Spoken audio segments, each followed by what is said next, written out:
Alright guys, welcome back to my Another Perspective design talk-through. The first video got a pretty positive response, so I figured I would keep on doing these and keep on rambling and talking nonsense about the whys and whats of the decisions involved in making this video game. Now, we left off before getting up to this level, and it was a shame I had to finish here because this is a level with a lot of thought gone into it, more than you might think from the offset. So, as we covered before, things we've already taught to our player are that they can swap characters, they can jump on characters' heads in order to get to like higher objects. But something they haven't learned that's very fundamental in the game is basically the mechanic that this room is designed to teach. So let me run through kind of how this room works. We're in this room at the start here, and the player can't actually do like anything from the offset. Like, he has space to jump up like that, but he can't move right and he can't move left. He understands key blocks, so he understands what they do because he's seen them before, and he knows if he picks up a key, the key blocks disappear. But he's no way of getting to that key from this guy. All he sees is another dude that he can swap to, and on swapping to that guy he falls down like that.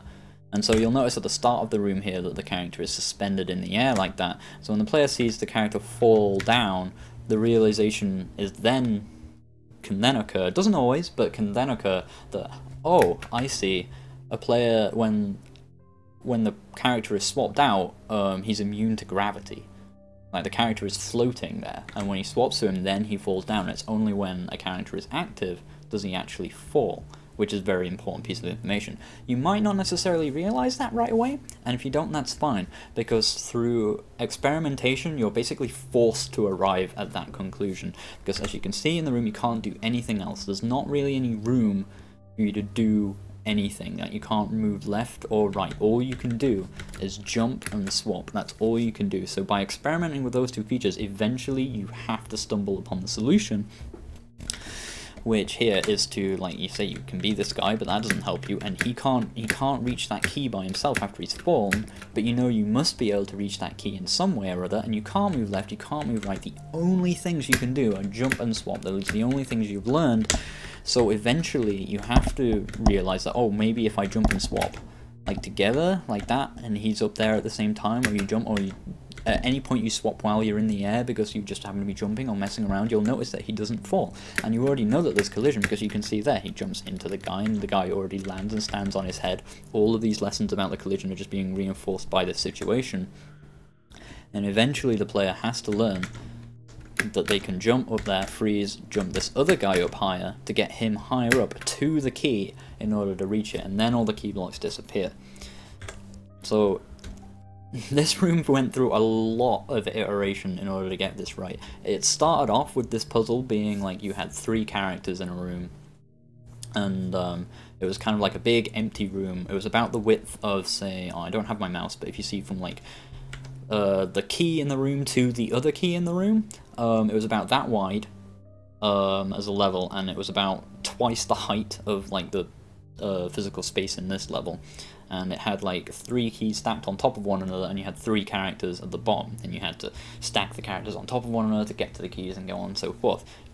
That was the very first iteration of the level, and it was terrible. No one could work it out. No one had any idea that you had to like jump and swap with these guys, even though those mechanics had been introduced in the previous levels in a way that should subtly allow you to kind of work that out. It just wasn't clear enough, and it wasn't obvious enough for people to be able to work that out, or a very, very small number of people, and it was just really frustrating to be forced with this like really tough mechanics so early on that the game had not really done anything to teach you about. Because it's quite obscure, and it's not something that's intuitive, it's something that's based in the actual mechanics and of the game and the engine, is that when your character is frozen like this, he doesn't have gravity. So the way I resolved that was to completely restrict the player's movement to just this left and right thing, and to basically start you off in a position that's already halfway there. Like, if you know the solution here, you don't even have to swap to this guy to begin with, you just do this. And that's the solution.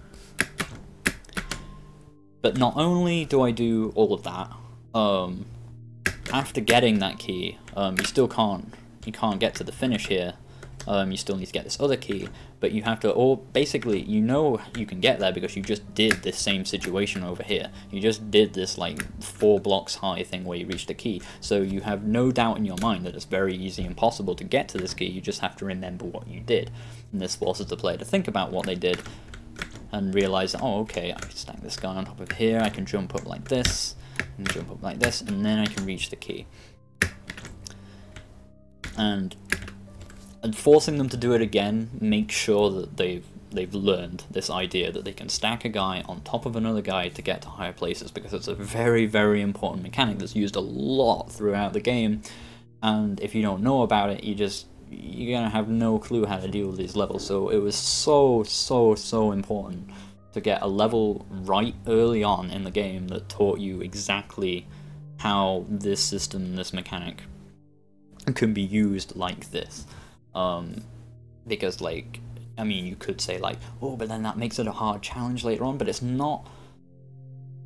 It is, and it is an interesting cerebral thing to work out in the first place, that you can stand on top of this guy like that. And, like, I mean, I suppose maybe you could argue that, oh, if you're showing it off that easily or whatever, you know, people don't get the satisfaction, but I find a lot of players really do find this level quite satisfying, just on the fact that, you know, even though that they're kind of, like, being led to the solution in a way by restricting all their other options and making it so no matter what they do, they're going to stumble upon the solution and then be able to use it again and understand it, and they still have that aha moment. They feel like the game is teaching them about it. Or they don't, or they feel that they've worked it out themselves and they feel smart about it. Either way, it's generally a very positive experience. Very, very happy about how this room ended up working out. If I have any regrets about this room, it's mostly sort of like its shape and sort of positioning. It seems a little off. I'd rather it be like a little more better centered or whatever. But that has a lot to do with stuff to do with the level design that I'll come to when I finish this room, because it'll be easier to demonstrate my point. So as I said, like, the character repeats the thing that he just learned over there. So that I made sure that this character, the player, has learned this lesson about jumping up there. Passes through this door. Now, something to notice that a lot of people don't notice throughout the game until it's pointed out to them, is that the character never leaves the screen unless you restart a level or die. Nothing ever fades on top of the player. Nothing, like, whenever there's a fade out between the rooms like that, when the room faded to black and then faded back in, the player is still visible through all of it, which is important for the theming of the game and so on, but had, like, this really big impact on level design in that every room the character has to start where the character ended in the level before it.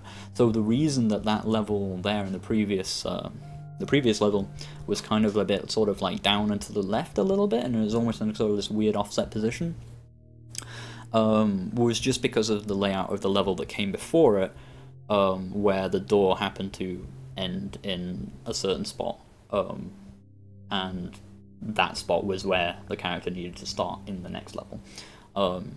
Which, you know, throughout the entire game, that's had a big impact of, like, having to, if ever I had to shift a level around, that would impact the levels after it and the levels before it. And I don't know how worth it the effect of having the character always stay on the screen is, but I still value that as something that was important to the game. But it did have this big impact, like, kind of like restriction almost on, like, level design. But it was an interesting one to work with, because it was interesting to see how that affected stuff. But I do like that still, and I like that it makes the game feel very connected and makes the character feel very, like, always present. Like, he never leaves. The only time he sort of leaves is when, like, you're swapping to another character, and there's this sort of brief moment of him being sort of nowhere, but sort of, because they shift in and out at the same time, it's almost like he's, you know, he never really leaves in any sense. He just sort of changes or morphs on the spot into some other thing. Anyway, after that tangent, this room, you'll notice, like I said this before, like, I've repeated this room shape a lot throughout the game, where there's like a little pit, and there's always like this text of the guy saying something, and it being juxtaposed with this. Oh, I guess that makes sense. That doesn't make any sense with between the two characters. That's just like a kind of echoed statement, echoed thing that just, like, occurs throughout the game a lot, is this pit shape with that like sentence and something before it that sort of relates to that. This room done in that same sort of shape intentionally just because it's like familiar, and so it starts in the exact same way as the original pit room with the frozen shell all the way to the right in the exact same position, so that you might approach it in the same way because you've already been exposed to it, so you're always like, oh, I did this level before, you jump on this guy and you get the key, right? But something is different about the room, and that's that the floor is covered in key blocks. Some players notice that right away, others don't. Either way, if you pick up the key at this point, you're done. You can't finish the level from this point. You can't make that jump all the way back. So the solution is really quite simple. You can, like, before or after coming into the pit, really, you can get up on the pit the other side and do this after, or you could do it before, like that, or you could use this guy to get up and get it and like leave him in the middle. But the point is, you can't leave it whereby the other shell is like frozen at that specific spot, because that spot is not what allows you to get back. So you can do that, pick up the key, and then there's this little platform you can use in the middle to get back over. Very simple puzzle, and it's simple because, like I said, I've reused a layout from the previous level, so the players already understand everything all the way until this point. They understand how key blocks work because they've been exposed to them already. And then all they have to do is work out, just based on the things they already know, that they just need to move that guy along, move that guy to there, and move through the door. Never really had any players have problems with that one. Players feel very smart, actually, when they work out what's going to happen before picking up the key. So players will often see that key and see the key blocks or whatever and go, I see what you're trying to do here, move the guy in advance, and they'll feel quite clever for having like got around the game's trap, as it were. But yeah, I'm pretty happy with that level in general. Here's a section of the game I don't know 100% how I feel about. Like, I really like it for a lot of reasons, but it's also like very anti-intuitive design, and it's one of the weirder things about the game's design. So like, this room here, like, you can't go back in time, right? We're moving forwards. Now, this room's really unusual design-wise, just this room by itself, because if you look over to the right, there's this useless space, or what seems like a useless space, where there's like a wall and then like empty space. So over here, and like the player, like, most people don't really think about it for too long, but I like to think, at least in some people's mind, it kind of throws them a little and makes them think, oh, what's that area of the space for? Like, there's a door right here, so I know what to do to progress. I don't need to worry about it too much, but what's this about? And it's just meant to kind of throw you off a little bit, and it becomes relevant later on, and like, you know, in a sense, and you'll see how the sort of shape becomes consistent and then changes in on itself. The next, like, 10 or so screens, I forget how many total are in this sequence, but they all can be considered one level with like a really long intro, if that makes sense, and it all makes sense as we start to go through it. So the player comes to this door, and they come through here, and then they come back into what seems like exactly the same room, again with this like pointless area of space on the other side that they can't see past or whatever. They don't, you know, there's nothing in there as far as they're concerned.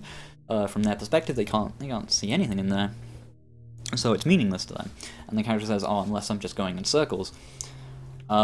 Which then, you know, as you come through this door and come back to the point where you entered the room in the first place, technically you have gone in this kind of circle already, and then the next room comes in, and it's the same room again that you were in 2 rooms back, only without the text there.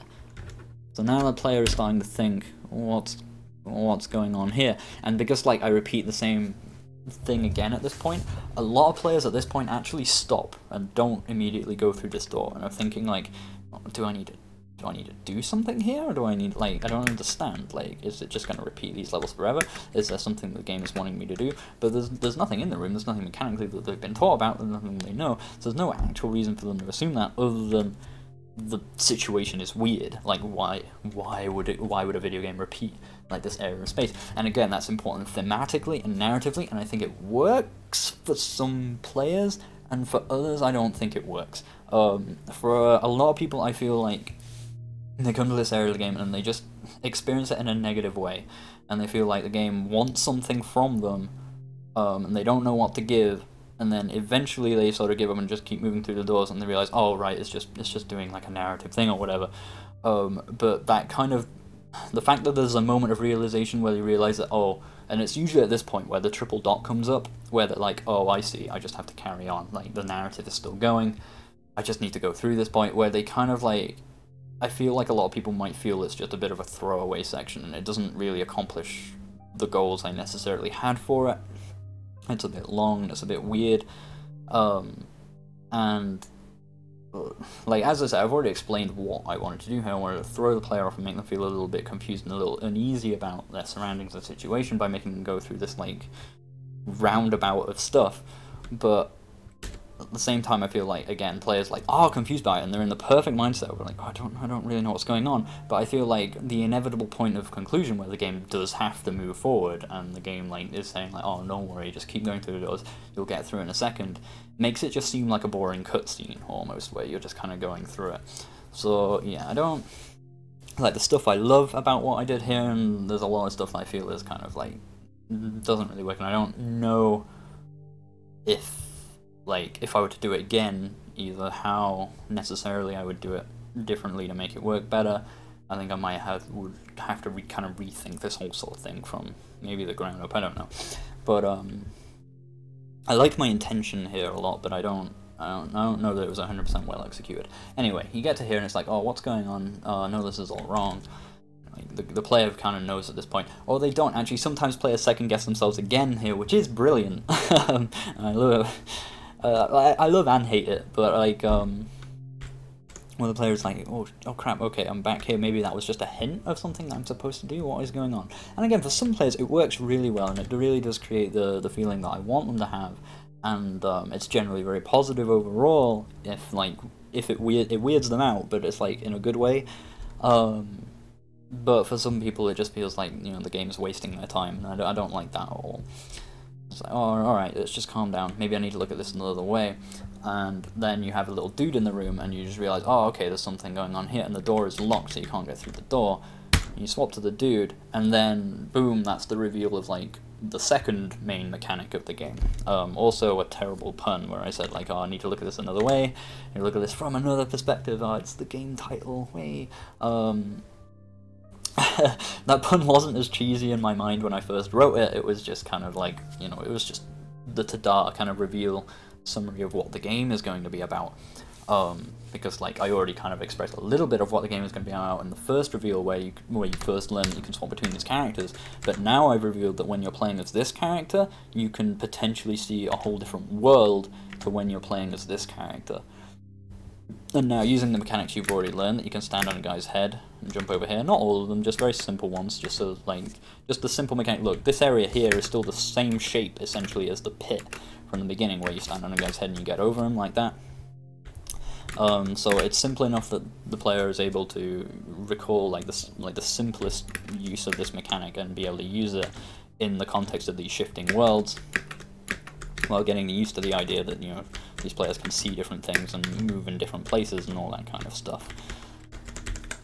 So, yeah, as I said, and another thing about that whole kind of like almost feeling lost in a circle type thing, I feel is also potentially let down a bit by the fact that it's revealed. As I said, it's like when the game kind of has to explicitly say, oh, actually you're not stuck, just keep doing this and you'll get that kind of thing. The same thing happens in here with it being the moment you see this guy in the room, you kind of know something's going to happen, you shift the guy and it's like, oh, I see. And it's kind of like a, oh, now I get it moment, and it's not something you could have done before. Like, I would have liked, if I could have done it in some way, to have it so at the very beginning of that going in circle sequence, and this is kind of, I think my desire to do this is expressed in the fact that I had that area on the, like this area here on the right hand side of the screen, like visible and like cut off like this from the beginning, is that like I would have liked it so that in some way this character was present, but like you didn't know that you had to swap to him kind of thing, so you would go through the circle and be like, oh, I don't know what to do, I don't know what to do, I don't know what to do, and then you swap to this guy and then it's like, oh, wow, now I get it. But there wasn't really any way to do that at this point in the game, having already kind of, you know, I've already taught the player about this mechanic, you can swap to this guy. I sometimes think in my head that maybe if I had combined the two together, I mean, it would have been so much to reveal in one moment, but I think it could have actually worked if the player didn't know about this mechanic at this point. So they see this dude here, but they don't know what he's about or what he does or anything like that. And they're going through these rooms or whatever, and they've not been taught about the shift key yet. They're going backwards and forwards like this. And then it says, when I get to this room, oh, maybe I need to look at this another way. That's when the little shift thing would come up above, the little like tutorial thing that tells you to press the shift key would come up above this dude, and you would shift to him, and then it's like, oh, wow, okay, then I get it. And it would be kind of this like really huge reveal, and it would make that sort of sequence beforehand less of like a thing, because it's like, oh, if you'd have known, you could have actually got through it kind of thing before, and it wasn't just this thing that you had to sit through no matter what. Again, that would be like a ground up rebuild of the game type of thing I would implement, but that's just a thought I had about how maybe I could have done this area of the game differently.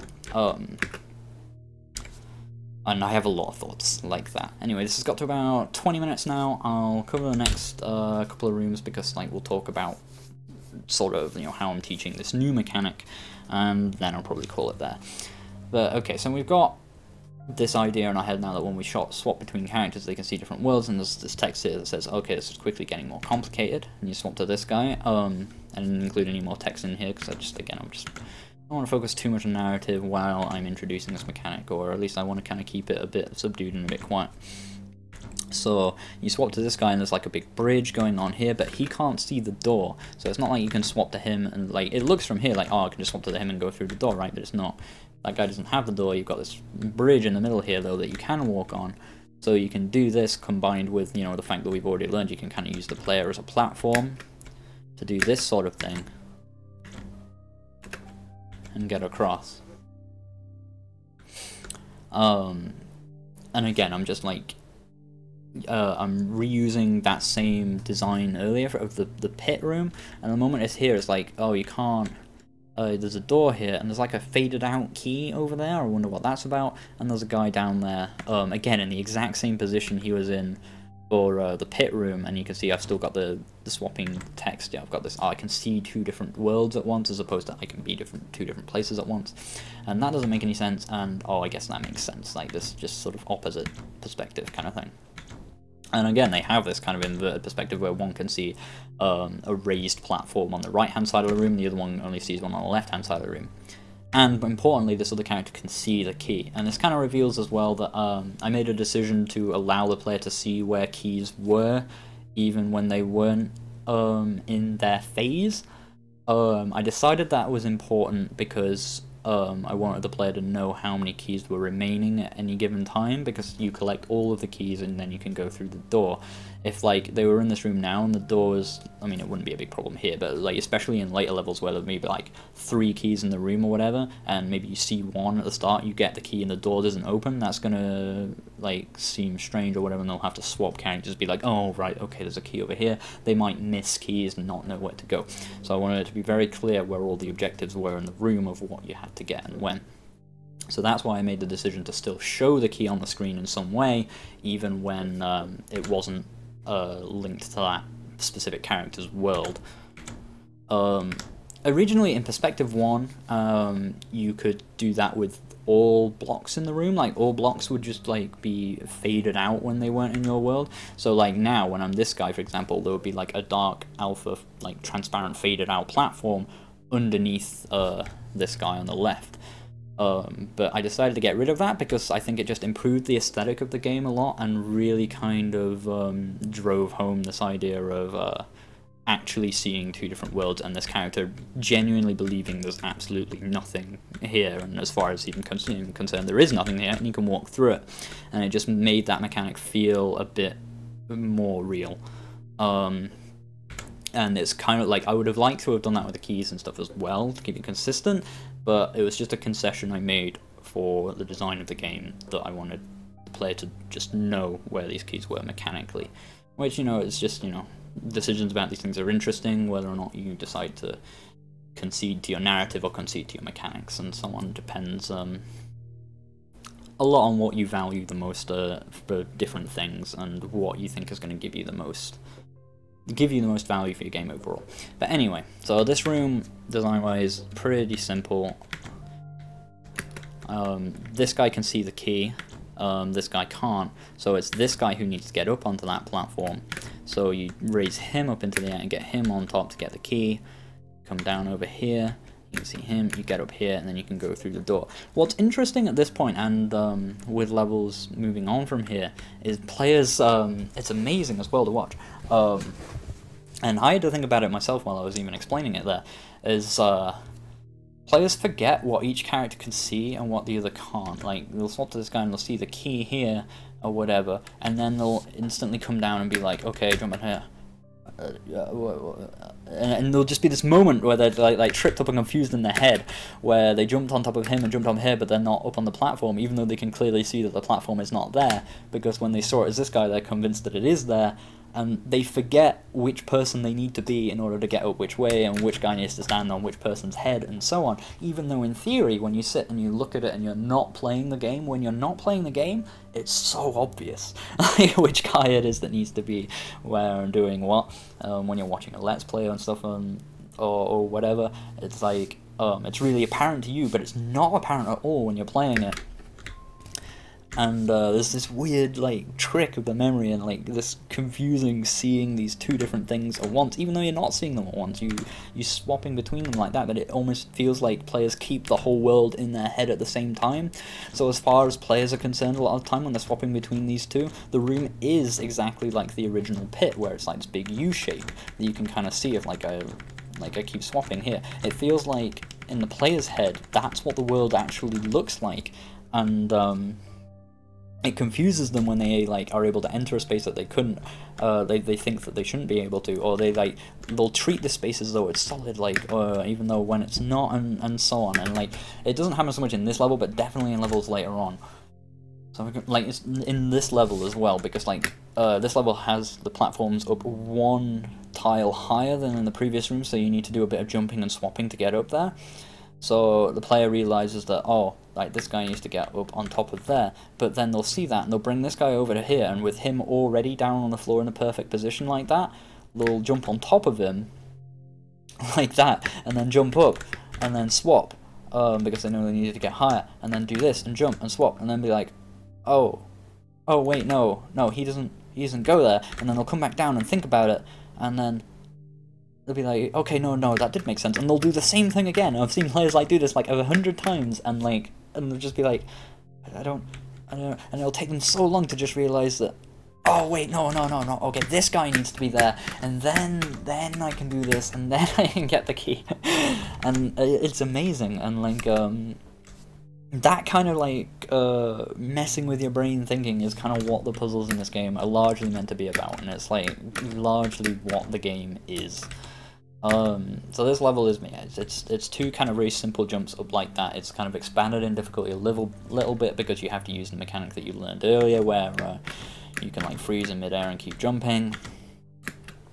Just have to repeat it twice on each side. Again, I just kind of want to keep reinforcing that mechanic in simple, controlled context where it's easy to do, so that players remember it for later, because it gets used a lot.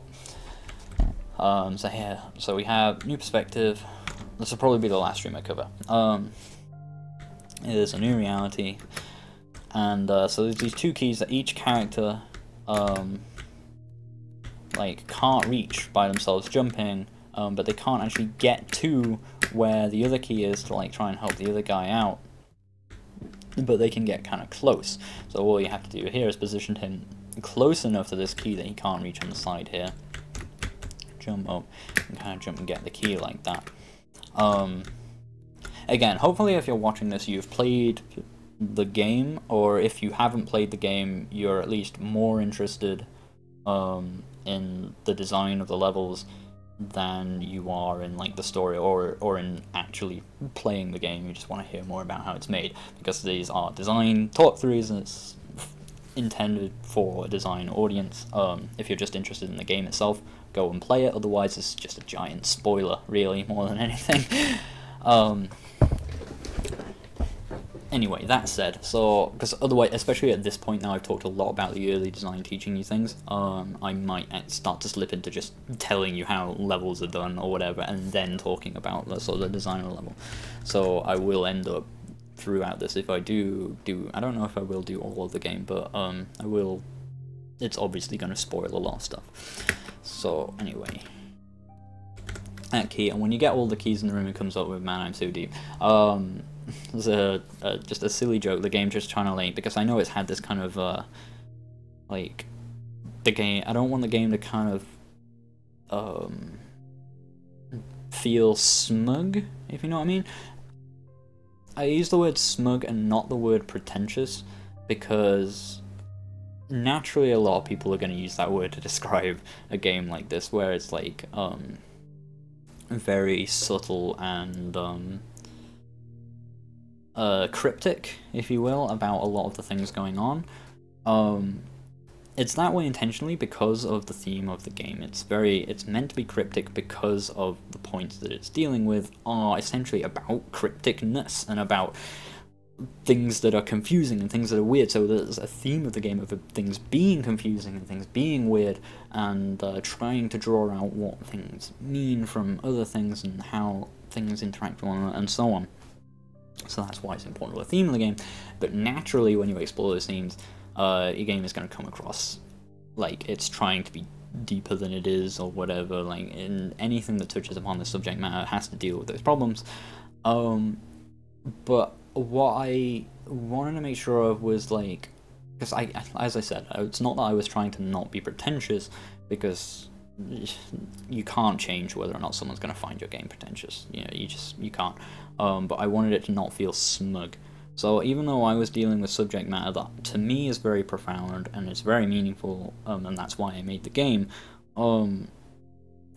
I realized that some people, they don't care about it, or to some people it does just seem like, and I realized I was not going to connect with everyone about this subject, and I didn't want to act like I've discovered something, or like I'm talking about something like I'm some genius philosopher or whatever. These are just things that are important to me and are meaningful to me, but I wanted to discuss them in a kind of light-hearted way. So I do stuff like this where it's not self-deprecating, but like just keeping the feel of the game light-hearted, so it's not like it's taking itself,